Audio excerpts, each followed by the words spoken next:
What are we standing in? Catch basin. Rainwater catchment basin, not a rain garden. There's plants, but this is not a rain garden. I can tell by looking at the plants. There are no plants that are planted on the sides of this that like really wet or wetland soils. Hostas are, the nice flowers, but they're not for a rain garden area. So this is is a conservation practice because it's a catchment basin. So rainwater catchment basin. In activity 2 and in the models, it's most similar to what this would be is labeled as a vegetated rainwater basin. It's vegetated because it's not a hardscape. Like if you were in a city, it's not just cement. Right, that's catching it. So it will gather water from the higher elevations. So it's designed and it's placed in the right spot at the bottom of the hill before you hit more impervious surface over there. Right, so it's going to catch all the water from the grass during a rainstorm is going to be overland flow. Most of it, probably about 90-95% of it, will be overland flow. It's not going to infiltrate in the grass. It's going to come down into here, and it looks like they've got 8-10 inches that they can hold, and hope that it infiltrates in. But it's grass. It shouldn't be grass. It shouldn't be grass, yeah. But the cheapest way to build it is just dig out a small area at the bottom of the hill and plant grass. So we have a question about the building. It's a flat roof building. I don't see any downspouting. How are they taking care of the water then? A lot of flat roof buildings, they actually have channels in the center of the building, or if they're bigger, they have multiple channels. And so it's running it through a drain down Yeah, to the... through a drain down, probably directly into the storm drains. Because that building over there didn't have downspouts, but you could see grills on the ground right next to the building. Yeah. So you're getting some. That's probably just excess or splash, but not the main flow.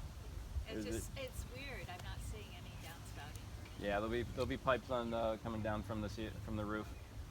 Most likely, like I said, right into the storm drain pipes. But they could come down to an area like this. They could have channeled it right here. Yep. Is what I was trying to. This is a fairly new building. Yeah. So Yeah, it could have come right here, or to multiple. Even better would be rain gardens. Would promote more infiltration. So if the water does sit in an area like this, a depression area, it will infiltrate more than in the grass up there, right? Because it's gonna sit here. There's nowhere else to go. So it will infiltrate a little better in this grass than along the hillside up there. And it looks like they can get up to, like I said, 8, maybe 10 inches till you get in your overflow pipe into your storm drain. Rain gardens will also have an overflow pipe, but they should be designed for the max capacity for catching. The zoning ordinance they're different depending on where you're at. Most of them are trying to catch at least a 1-inch storm event for whatever area is draining to it. So 1 inch within 24 hours, 1 vertical inch of rain in your rain gauge within 24 hours. But some places are a little more stringent than that. So so every time you see a new housing development go in, you're almost always going to see one of these, and it's most likely just going to be a grass depression because that's the cheapest way the contractor can do it. Sometimes you'll see one that's a pond. It's not a pond. It's a rainwater retention basin. So I wouldn't go swimming in that either. In your housing development pond or lake. They're like, oh, I live in the, what do they give those housing development names, like Twin Oaks or something, these nice names that used to be a farm that have no trees, and then they have a pond or a lake on it. It's just a rainwater retention basin. My question with that is a lot of that does not have the natural circulation that a natural pond has. Yep. And then you hear everything about the mosquitoes in West Nile. Aren't they just huge breeding grounds for mosquitoes?